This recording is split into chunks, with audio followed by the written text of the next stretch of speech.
जय हिंद बच्चों, welcome to the English class with Garima Batra Chhindwara.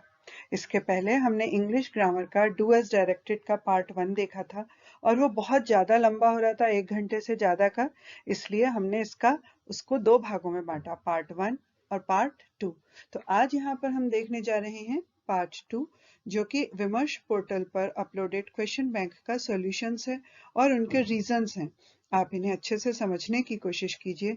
इनके अलावा noun clause, relative clause, adverbial clause और नॉन फाइनाइट क्लॉजेस के वीडियोस अलग से भी यूट्यूब पर अवेलेबल हैं इसी चैनल पर। आप उन वीडियोस को एक बार देख सकते हैं ताकि आपके कॉन्सेप्ट्स क्लियर हों, लेकिन इस चैनल को सब्सक्राइब करना ना भूलें ताकि वो वीडियोस आपको जल्दी मिल सके। तो आइए हम शुरू करते हैं। ये एक्सरसाइज कहती है combine the pair of sentences into a complex sentence having an adverbial clause of time। तो हमें जो sentences के पेयर दिए गए हैं उन्हें जोड़कर एक कॉम्प्लेक्स सेंटेंस बनाना है। कॉम्प्लेक्स सेंटेंस वो होता है जिसमें एक मेन क्लॉज होती है और दूसरी एक सबऑर्डिनेटिंग क्लॉज होती है। तो जो मेन क्लॉज होती है इट कैन स्टैंड इटसेल्फ, लेकिन सबऑर्डिनेटिंग क्लॉज जो होती है उसे अपना मीनिंग स्पष्ट करने के लिए मेन क्लॉज पर डिपेंडेंट होना पड़ता है, इसलिए इसे हम डिपेंडेंट क्लॉज या सबऑर्डिनेट क्लॉज भी कहते हैं। और ये एक कंजंक्शन से जुड़े होते हैं जिन्हें हम सबऑर्डिनेटिंग कंजंक्शंस कहते हैं।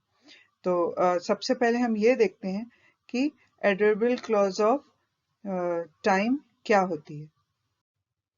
तो adverb clause is a subordinate clause. It must be attached to a main clause. ये एक main clause से attached होती है। Adverb clauses of time are introduced by the subordinating conjunctions. जो subordinating conjunctions इसमें use होते हैं वो होते हैं while, after, whenever, before, since, as, till, as long as soon as, until, etc. These conjunctions answer when something happens।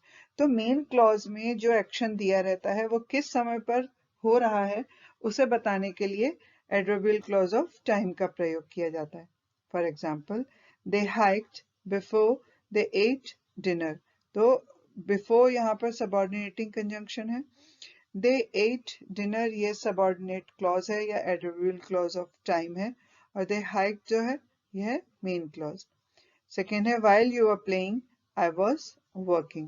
जब तुम खेल रहे थे उस समय पर मैं काम कर रहा था। तो ये सभी कंजंक्शंस के उपयोग में थोड़ा सा फर्क होता है। while का प्रयोग हम वहां करते हैं जब दोनों एक्शन प्रोग्रेस में रहते हैं, जबकि when का प्रयोग हम तब करते हैं जब कोई एक एक्शन खत्म हो जाता है या शुरू नहीं हुआ रहता है और तब दूसरा एक्शन शुरू होता है। तो आइए हम इसके सेंटेंसेस देखते हैं। फर्स्ट एग्जाम्पल है there is life, there is hope. तो ये होगा टिल देयर इज होप, जब तक उम्मीद है, देयर इज लाइफ, तब तक जीवन है।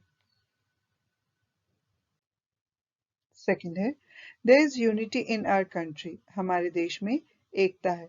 विल रिमेन स्ट्रांग, हम मजबूत बने रहेंगे। तो जब तक हमारे देश में एकता है तब तक हम स्ट्रांग रहेंगे। As long as there is unity in our country, we'll remain strong. Next sentence है the train reaches the station। Train station पर पहुंचती है। The passengers rush towards the compartments। तो जो पैसेंजर्स हैं वो अपने डब्बे की तरफ दौड़े। तो अब इसको जब हम ज्वाइन करेंगे तो ये क्या हो जाएगा? As soon as the train reaches the station, जैसे ही ट्रेन स्टेशन पर पहुंचती है, the passengers rush towards the compartments. तो वो अपने कंपार्टमेंट्स की तरफ पैसेंजर्स दौड़ने लगते हैं। नेक्स्ट है थीव्स सॉ द पुलिस। चोरों ने पुलिस को देखा। दे रैन अवे, वो भाग गए। तो इसका ज्वाइन करके हम क्या लिखेंगे? As the thieves saw the police they ran away. यहाँ पर हम एज सुन एज भी लिख सकते हैं, जैसे ही चोरों ने पुलिस को देखा वो भागने लगे। नेक्स्ट है the peon rang the bell. Peon ने घंटी बजाई। Students go to their classes. तो इसको हम एज सुन एज का प्रयोग करके भी जोड़ सकते हैं, या हम इसे ये भी लिख सकते हैं Students go to their classes. Students अपनी classes की तरफ जाते हैं. When the peon rang the bell. जब peon ने घंटी बजाई थी. Next है many years have passed. India became free. बहुत साल हो गए हैं. भारत फ्री हुआ था. तो हम इसको लिख सकते हैं Many years have passed since India became free. जब भारत स्वतंत्र हुआ था, इसको बहुत साल हो चुके हैं. He has lived with his father. He arrived in this city. इसको भी हम जोड़ के लिख सकते हैं He has lived with his father since he arrived in this city. जब से वो इस सिटी में आया तभी से वो अपने पिताजी के साथ रहता है. अब हम देखते हैं adverb clause of purpose. Purpose यानी कारण. तो purpose, these adverb clauses highlight the intention behind an action. तो ये जो एडवर्ब क्लॉजेस होती हैं, ये किसी भी काम के पीछे क्या इंटेंशन है, क्या मतलब उसका इरादा है, क्या कारण है, क्यों हुआ, ये बताती हैं. Often using conjunctions. और इनमें किन कंजंक्शंस का प्रयोग होता है? सो दैट, ताकि, less you, in order to, and in case. These adverbial clauses do not follow a comma as in the sentence. ये जो adverbial clause होती हैं इनमें कॉमा का प्रयोग नहीं किया जाता. इसे हम उदाहरण से देख सकते हैं. They drove to the farm so that they could pick apples. वो फार्म की तरफ, अपने फार्म की तरफ गए ताकि वो कुछ एप्पल्स ले सकें. इसके सेंटेंसेस हैं He works hard. Second sentence है He में पास. वह मेहनत करता है, वह पास हो सके. तो जब हम इसे कंबाइन करेंगे तो ये हो जाएगा He works hard. वह मेहनत करता है so that, ताकि, He में पास, वह पास हो सके. नेक्स्ट पेयर ऑफ सेंटेंसेस है He plays well. वह अच्छा खेलता है. He wants to win the match. वह मैच जीतना चाहता है. अब इसे भी हम यदि जोड़ेंगे तो यहाँ पर हम देखेंगे He plays well. वह अच्छा खेलता है in order to win the match. Match को जीतने के लिए. थर्ड है He ran fast. He aimed at catching the bus. वह तेज दौड़ा था. उसका उद्देश्य था कि वह बस को पकड़ सके. He ran fast in order to catch the bus. वह तेज दौड़ा था ताकि वह बस को पकड़ सके. And now our next pair of sentences is His mother starved herself. Starve का अर्थ होता है भूखे रहना. तो उसकी माँ ने अपने आप को भूखा रखा. She wanted to feed her son well. वो अपने बेटे का अच्छे से पेट भरना चाहती थी. इसका सेंटेंस हो जाएगा His mother starved herself in order to feed her son well. अपने बेटे को अच्छे से पेट भरने देने के लिए उसकी माँ ने अपने आप को भूखा रखा. तो यहाँ पर कंजंक्शन है in order to. Next is work hard. मेहनत करो. You might fail. तुम फेल हो जाओगे, तुम फेल हो सकते हो. तो इसका सेंटेंस होगा work hard lest you should fail. मेहनत करो ताकि तुम फेल ना हो जाओ. तो यहाँ जो लेस है इसमें नॉट नहीं लिखा, लेकिन ये एक नेगेटिव कंजंक्शन है. नेक्स्ट है वॉक फास्ट. तेज चलो. You might be late. तुम लेट हो सकते हो. इसका सेंटेंस होगा वॉक फास्ट, तेज दौड़ो या तेज चलो, lest you should be late, ताकि तुम लेट ना हो जाओ. नेक्स्ट है ओबे द ऑर्डर्स. आदेशों का पालन करो. You might B punished for not obeying them. तुम्हें उनकी आज्ञा का पालन न करने के लिए सजा भी मिल सकती है. इसका सेंटेंस होगा obey orders so that you should not be punished for not obeying them. उनकी आज्ञाओं का पालन करो ताकि आज्ञा पालन न करने के कारण तुम्हें सजा न मिले. अब है एडवर्बियल क्लॉज ऑफ कंडीशन. तो कंडीशन का अर्थ होता है शर्त. शर्त कैसे होती है? ऐसा हुआ तो ऐसा होगा, या ऐसा नहीं हुआ तो ऐसा होगा, या ऐसा नहीं हुआ तो ऐसा नहीं होगा. इन्हें हम आगे उदाहरण से अच्छे से समझते हैं. Conditional sentences consist of a main clause and a conditional clause, sometimes called an if clause. तो बाकी के adverbial clauses की तरह भी ये भी complex sentence होता है जिसमें कि एक main clause होती है और दूसरी conditional clause होती है या subordinate clause होती है. तो जो main clause होती है वो बिना conditional clause के भी अपने आप में पूर्ण होती है, अपना अर्थ व्यक्त कर सकती है. लेकिन जो सबऑर्डिनेट क्लॉज होती है उसे हम सबऑर्डिनेट क्यों कहते हैं? इसीलिए कहते हैं क्योंकि वह अपना अर्थ बिना मेन क्लॉज की मदद के स्पष्ट नहीं कर सकती। वह अधूरी लगती है यदि उसमें मेन क्लॉज ना लगी हुई हो। इसीलिए सबऑर्डिनेट क्लॉज को हम डिपेंडेंट क्लॉज कहते हैं और मेन क्लॉज को हम इंडिपेंडेंट क्लॉज भी कहते हैं। तो ये जो सबऑर्डिनेट क्लॉज होती है इसे हम कई बार इफ क्लॉज भी कहते हैं क्योंकि ज्यादातर इसमें इफ का प्रयोग होता है as conjunction. The conditional clause usually begins with if or unless. आमतौर पर ये if या unless से ही शुरू होती है. The conditional clause can come before or after the main clause. ये डिपेंड करता है, हम इसे मेन क्लॉज के पहले भी लगा सकते हैं या उसके बाद भी लगा सकते हैं. For example, we'll be late. हम लेट हो जाएंगे. If we don't leave now. अगर हमने अभी ही चलना शुरू नहीं किया. We'll be late unless we leave now. जब तक हम अभी शुरू नहीं करते हम लेट हो जाएंगे. अब हम इनके उदाहरण देखते हैं. Combine the pair of sentences into a complex sentence having an adverbial clause of condition. तो इन sentences के पेयर को हमें जोड़ना है. इस तरह के प्रश्न आपको पहले भी आते थे. आपको if का प्रयोग करके सेंटेंस दिया जाता था और उसमें unless का प्रयोग करना होता था, या अनलेस वाले सेंटेंस होते थे और आपको उसमें इफ का प्रयोग करना था. आइए हम इनकी प्रैक्टिस करें.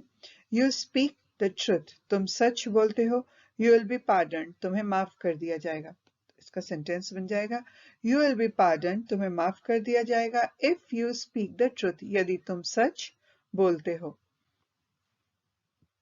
नेक्स्ट है you work hard. You can get success. तुम कड़ी मेहनत करते हो. तुम सफलता प्राप्त कर सकते हो. तो इसका सेंटेंस हो जाएगा if you work hard you can get success. यदि तुम मेहनत करते हो तो तुम्हें सफलता प्राप्त होगी. अब इसमें ध्यान देने वाली बात यह है कि यदि हम इफ क्लॉज को मेन क्लॉज के बाद लिखते हैं तो यहाँ हमें कॉमा नहीं लगाना पड़ेगा. लेकिन यदि हम इफ क्लॉज को पहले लिखते हैं और मेन क्लॉज को उसके बाद लिखते हैं तो हमें यहाँ बीच में कॉमा का प्रयोग करना आवश्यक है. It does not rain. बारिश नहीं होती है. The crops will ruin. फसल बर्बाद हो जाएगी. तो इसका सेंटेंस होगा The crop will ruin if it does not rain. फसल खराब हो जाएगी यदि बारिश नहीं होती है. तो यहाँ पे भी हमने if क्लॉज का प्रयोग मेन क्लॉज के बाद किया है, इसलिए हमने यहाँ पर कॉमा नहीं लगाया. नेक्स्ट है I had a calculator. मेरे पास एक कैलकुलेटर है. I would give it to you for your examination. मैं इसे तुम्हारी परीक्षाओं के लिए दे दूंगी. इसका सेंटेंस हो जाएगा If I had a calculator, I would give it to you for your examination. यदि मेरे पास एक कैलकुलेटर होता तो मैं इसे तुम्हारी परीक्षाओं के लिए तुम्हें दे देती. नेक्स्ट है Someone tried to blackmail me. कोई मुझे ब्लैकमेल करने की कोशिश करता था. I would inform the police. मैं पुलिस को इन्फॉर्म कर देती. इसका सेंटेंस होगा If someone tried to blackmail me. यदि किसी ने मुझे ब्लैकमेल करने की कोशिश की I would inform to the police. मैं पुलिस को इन्फॉर्म कर दूंगी. यहाँ भी हमने कॉमा लगाया है जब हमने if क्लॉज पहले लिखी है. नेक्स्ट है He had tried to leave the country. He would have been stopped at the frontier. उसने देश को छोड़ने की कोशिश करी होती. He would have been stopped at the frontier. उसे सीमाओं पर रोक दिया जाता. If he had tried to leave the country. अगर उसने कंट्री को छोड़ने की कोशिश करी होती he would have been stopped at the frontier. तो उसे सीमाओं पर रोक दिया जाता. नेक्स्ट है He had worked hard. He would have passed. इसका सेंटेंस होगा If he had worked hard. यदि उसने मेहनत की होती he would have passed. वो पास हो चुका होता. नेक्स्ट है He didn't visit Agra. उसने आगरा नहीं देखा था. He didn't see the Taj. उसने ताजमहल को नहीं देखा था. If he didn't visit Agra. यदि उसने आगरा नहीं देखा था he didn't see the Taj. तो इसीलिए उसने ताजमहल भी नहीं देखा था. You do not work hard. You cannot get success. यदि तुम मेहनत नहीं करते हो तुम्हें सफलता प्राप्त नहीं हो सकती. अनलेस यू वर्क हार्ड, जब तक तुम मेहनत नहीं करते हो, you can not get success, तुम सफलता को प्राप्त नहीं कर सकते हो। नेक्स्ट है, it had not rained she would not have stayed home. इसका सेंटेंस होगा, इफ इट हैड नॉट रेन्ड, यदि बारिश नहीं हुई होती, she would not have stayed at home, तो वो घर पर नहीं रुकी होती। अब हम देखते हैं adverbial clause of result. Result प्रदर्शित करने वाली एडवर्बियल क्लॉज। तो एडवर्बियल क्लॉज ऑफ रिजल्ट और रिजल्ट क्लॉजेस, इन एडवर्बियल क्लॉज ऑफ रिजल्ट को हम रिजल्ट क्लॉजेस भी कहते हैं, are a type of subordinate clause. वो एक तरह की सबऑर्डिनेट क्लॉज होती हैं that show the result of an action or situation, जो कि किसी काम का जो क्या परिणाम हुआ वह बताती हैं। They help answer the question of why something happened, कोई चीज क्यों हुई उसका कारण, उस प्रश्न का उत्तर भी वो देती हैं। Adverbial clauses of result with such that and so that present the result of a situation that is stated in the first clause. तो मेन क्लॉज में जो भी काम हुआ है उसका जवाब सच दैट या सो दैट इन कंजंक्शंस का प्रयोग करके सबऑर्डिनेट क्लॉज या एडवर्बियल क्लॉज ऑफ रिजल्ट में उसका जवाब दिया जाता है। तो इसका स्ट्रक्चर कुछ इस तरह से होता है, सच प्लस नाउन फ्रेज, सच के बाद नाउन फ्रेज आती है, उसके बाद दैट आता है और फिर क्लॉज ऑफ रिजल्ट आते हैं। तो नाउन फ्रेज क्या होती है या विभिन्न प्रकार की फ्रेजेस के ऊपर एक अलग से वीडियो है, यदि आप उस वीडियो को देख लेते हैं तो आपका फ्रेजेस से संबंधित कॉन्सेप्ट एकदम क्लियर हो जाएगा। ये आपको इसी चैनल पर अवेलेबल है। इसका एग्जाम्पल है, the subways was such a mess that people hated to ride them. जो सबवेज थी उसमें इतनी ज्यादा गंदगी थी या उतनी ज्यादा भीड़ भाड़ थी या इतनी अव्यवस्था थी कि लोग उस पर चलने में परेशान नफरत करते थे, मतलब लोग उस पर चलना पसंद नहीं करते थे। प्रश्न है, combine the pair of sentences into a complex sentence. In sentences के पेयर्स को कंबाइन करके एक कॉम्प्लेक्स सेंटेंस बनाइए, having an adverbial clause of result, जिसमें कि एक एडवर्बियल क्लॉज ऑफ रिजल्ट या कॉन्सिक्वेंस परिणाम हो। तो पहला वाक्य है, he was very weak he could not walk, वह बहुत कमजोर था, वह चल नहीं सकता था। इसको हम जोड़ेंगे तो यहाँ पे हमने क्या किया, वेरी की जगह सो लगा दिया और जहां पर ये फुल स्टॉप है उसकी जगह दैट लगा दिया। ही के एच को कैपिटल को हमने स्मॉल कर दिया, बाकी सेंटेंस एज इट इज लिख दिया। तो ये वाक्य हो गया, ही वॉज सो वीक, वह इतना कमजोर था, दैट कि ही कुड नॉट वॉक, कि वह चल भी नहीं सकता था। सेकेंड सेंटेंस है, Mohan ran very fast he won the prize, Mohan बहुत तेज दौड़ा, ही वन द प्राइज, उसने इनाम जीता। तो यहाँ पे भी हम वेरी की जगह सो लगा देंगे, फुल स्टॉप की जगह दैट लगा देंगे, कैपिटल एच को स्मॉल एच कर देंगे और ये वाक्य हो जाएगा, मोहन रैन सो फास्ट, मोहन इतना तेज दौड़ा, दैट कि उसने इनाम जीत लिया।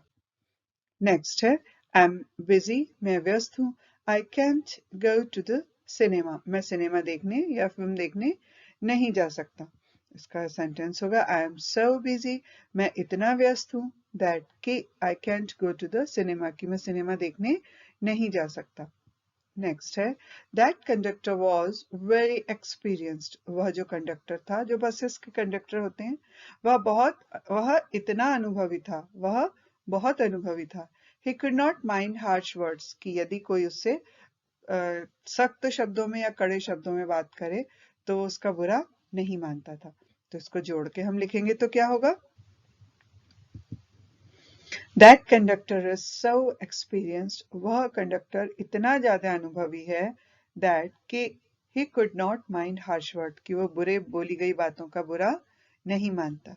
नेक्स्ट है, he is a very intelligent boy, वह एक बहुत ही इंटेलिजेंट लड़का है, he can pass the exam easily, कि वह परीक्षा को बहुत ही आसानी से पास कर सकता है। हम इसे जोड़कर लिखेंगे, he is such an intelligent boy, वह इतना इंटेलिजेंट लड़का है, that कि he can pass the exam easily, वह परीक्षा को बहुत ही आसानी से पास कर सकता है। अगला वाक्य है, Mohan is a very brave boy, Mohan एक बहुत बहादुर लड़का है, he cannot be frightened, वह बिल्कुल भी डर नहीं सकता। इसका वाक्य हो जाएगा, Mohan is such a brave boy that he cannot be frightened.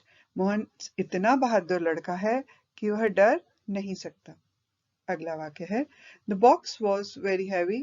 Box बहुत भारी था। She could not lift it. वह उसे नहीं उठा सकती थी। The box was so heavy. वह बॉक्स इतना भारी था कि वह उसे उठा नहीं सकती थी। अब हम देखते हैं एडजेक्टिव क्लॉज या रिलेटिव क्लॉज। तो एडजेक्टिव्स क्या होते हैं? एडजेक्टिव्स वो होते हैं जो किसी भी नाउन या प्रोनाउन की विशेषता बताते हैं। तो बिल्कुल इसी तरीके से एडजेक्टिव क्लॉज या रिलेटिव क्लॉज वो क्लॉज होती है जो मेन क्लॉज में आए हुए किसी नाउन या प्रोनाउन की विशेषता बताती है। तो जो सिंगल एडजेक्टिव होता है वो एक शब्द किसी नाउन की विशेषता बताता है, लेकिन जो क्लॉज होती है वो पूरी की पूरी क्लॉज मिलके किसी एक नाउन की विशेषता बताती है। तो an adjective clause in a complex sentence is a subordinate clause. किसी कॉम्प्लेक्स सेंटेंस में एडजेक्टिव क्लॉज वो सबऑर्डिनेट क्लॉज होती है which does the work of an adjective, जो कि एक एडजेक्टिव का कार्य करती है। And so qualifies some noun और pronoun in the main clause, और इसीलिए वो मेन क्लॉज के किसी नाउन या प्रोनाउन की विशेषता बताती है।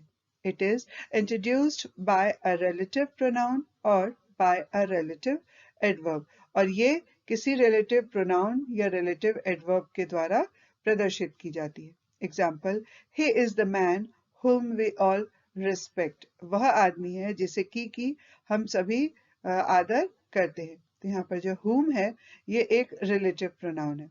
The house where the accident occurred is nearby. वह घर जहाँ पे एक्सीडेंट हुआ था वह पास ही है। तो यहाँ पर द हाउस जो है, जो मेन क्लॉज है, उसकी विशेषता बता रहा है वेयर द एक्सीडेंट अकर्ड। तो वेयर द एक्सीडेंट अकर्ड जो है वो रिलेटिव क्लॉज है, वेयर जो है वो रिलेटिव प्रोनाउन है, और the house is near by ये मेन क्लॉज है। तो रिलेटिव प्रोनाउंस कौन कौन से होते हैं? Who, whom, whose, where, when, why, that, which और how। इन रिलेटिव प्रोनाउंस का प्रयोग करके हम दोनों वाक्यों को जोड़ेंगे और मेन क्लॉज को एडवर्बियल क्लॉज से या एडजेक्टिव क्लॉज से या रिलेटिव क्लॉज से हम जोड़ने का कार्य करेंगे। तो आइए हम इसे देखते हैं। Combine the pair of sentences into a complex sentence having an adjective या relative clause. Adjective या relative clause का प्रयोग करते हुए complex sentence में हमें बदलना है दिए हुए pair of sentences को। पहला है The place was a railway station. वह जगह एक रेलवे स्टेशन थी। We first met there. हम पहली बार वहां मिले थे। इसे जोड़ के हम लिखेंगे The place where we first met was a railway station. वह जगह जहां पर हम पहली बार मिले थे वो एक रेलवे स्टेशन थी।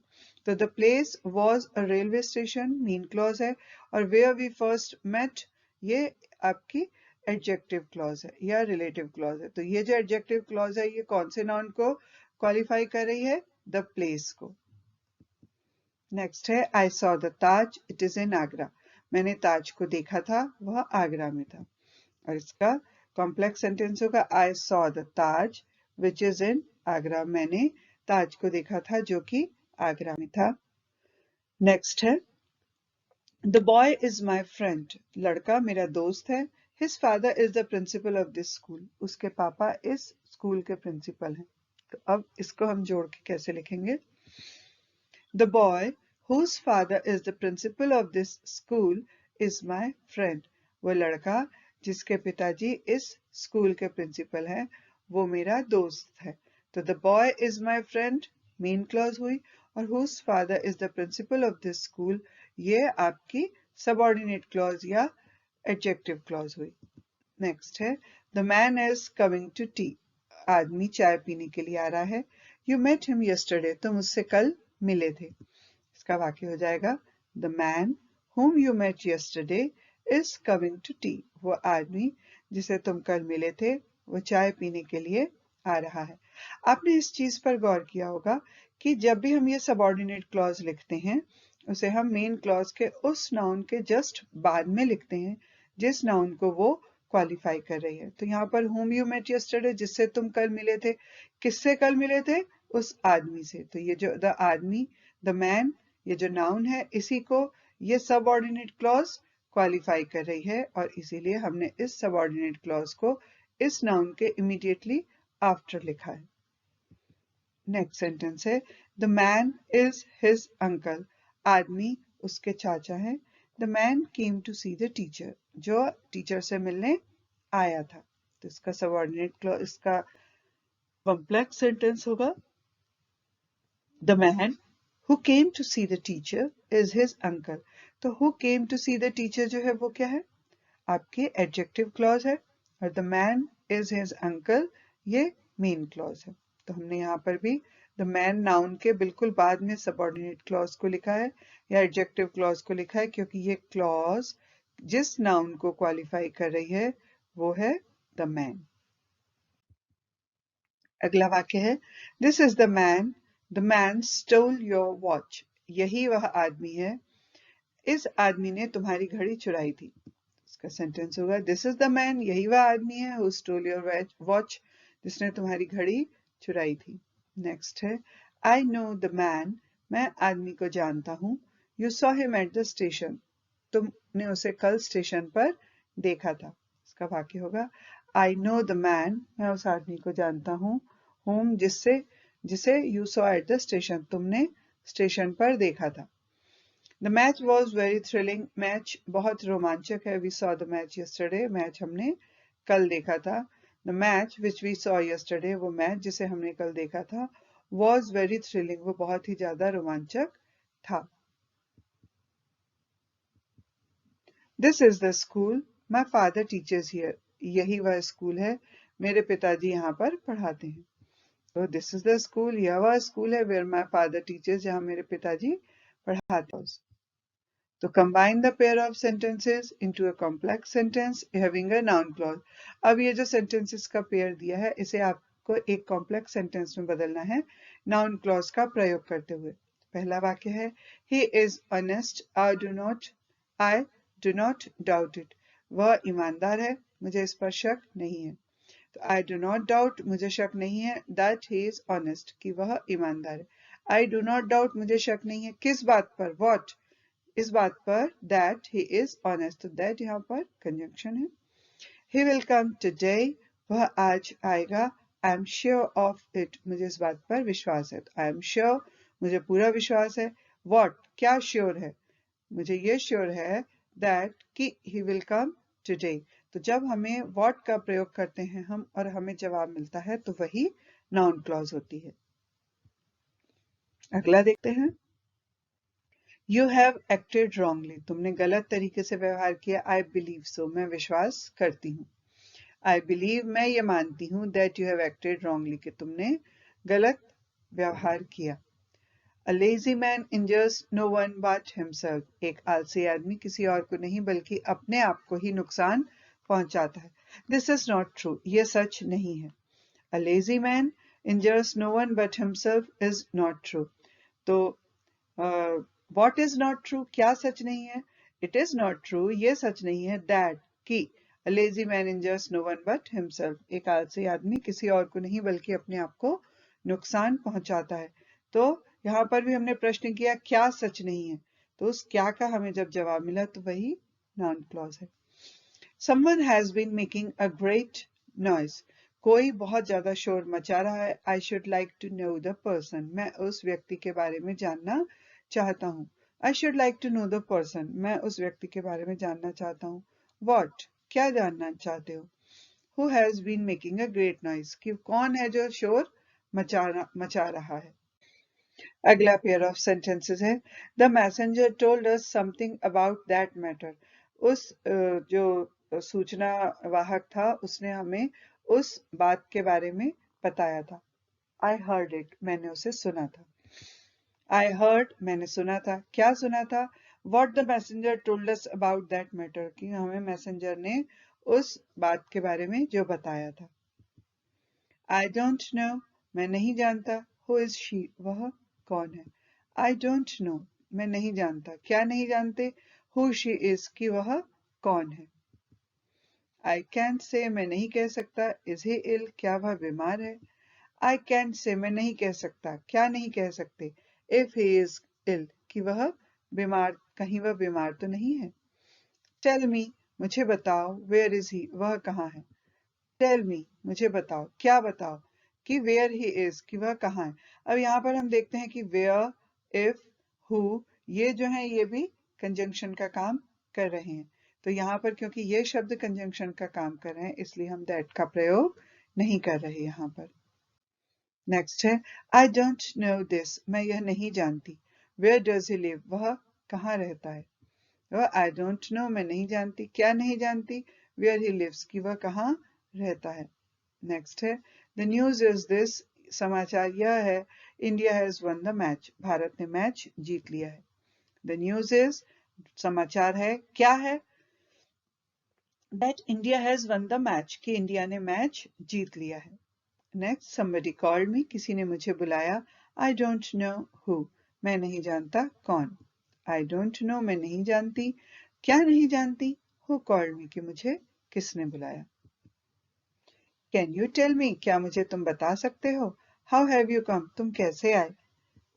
Can you tell me, क्या तुम मुझे बता सकते हो, क्या बता सकते हो। How you have come, कि तुम कैसे यहाँ आए।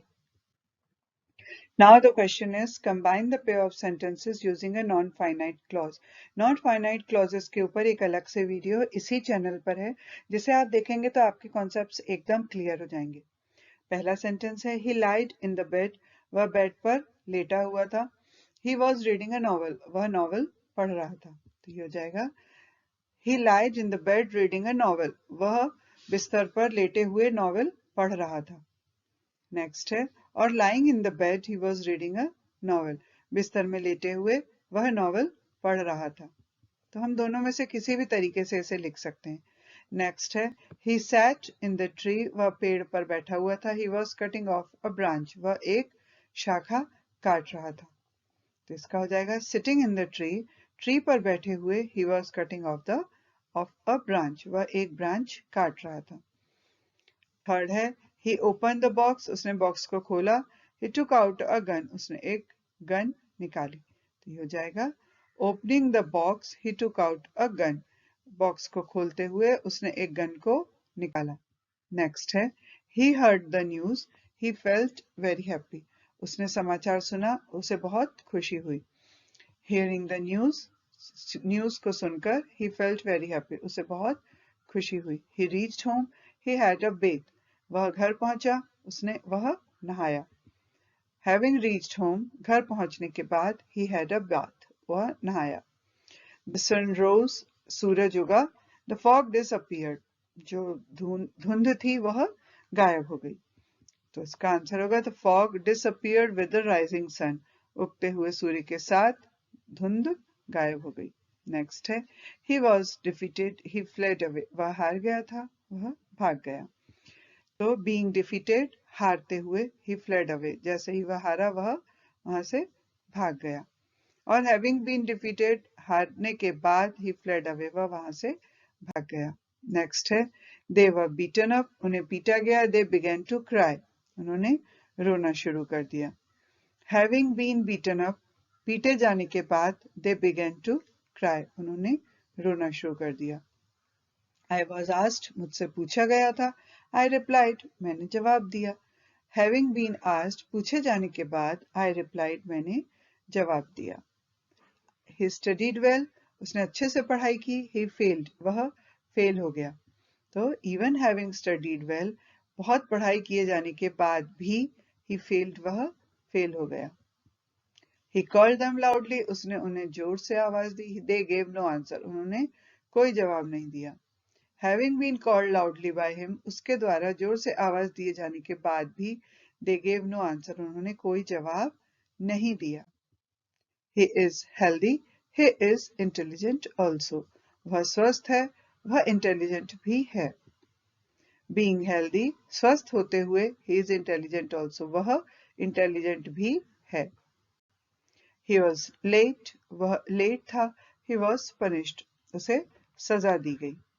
being late, होने के कारण या लेट होते हुए उसे सजा दी गई। The king entered the court, राजा दरबार में अंदर आया। He was followed by the courtiers, वो दरबारियों के द्वारा उसके पीछे पीछे दरबारियों के द्वारा उसका अनुसरण किया गया। इसका उत्तर होगा एंटरिंग द कोर्ट में एंटर होने के बाद the king was followed by the courtiers, दरबारियों के द्वारा राजा का अनुसरण किया गया। वी सॉ द चिल्ड्रन, हमने बच्चों को देखा। They were playing in the garden, वो गार्डन में खेल रहे थे। अब ये कुछ और डूएस डायरेक्टेड हैं। As soon as he knew my result he informed me. Rewrite the sentence using no sooner than. No sooner than का प्रयोग करते हुए इस वाक्य को लिखना है। तो ये हो जाएगा no sooner did he know my result then he informed me. No sooner के साथ हम हमेशा कोई हेल्पिंग वर्ब जरूर लगाते हैं। तो यहाँ पर क्योंकि ये सेंटेंस पास्ट टेंस में है तो हमने यहाँ डिड लगाया। यदि ये प्रेजेंट में होता तो हम यहाँ डज लगाते या डू लगाते। तो no sooner did he know my result, उसने मेरा रिजल्ट देखा नहीं के देन ही इन्फॉर्म मी, के उसने मुझे सूचित किया। नेक्स्ट है no sooner does the peon ring the bell, peon ने घंटी बजाई नहीं then the students go to their classes, कि विद्यार्थी अपनी क्लासेस में चले गए।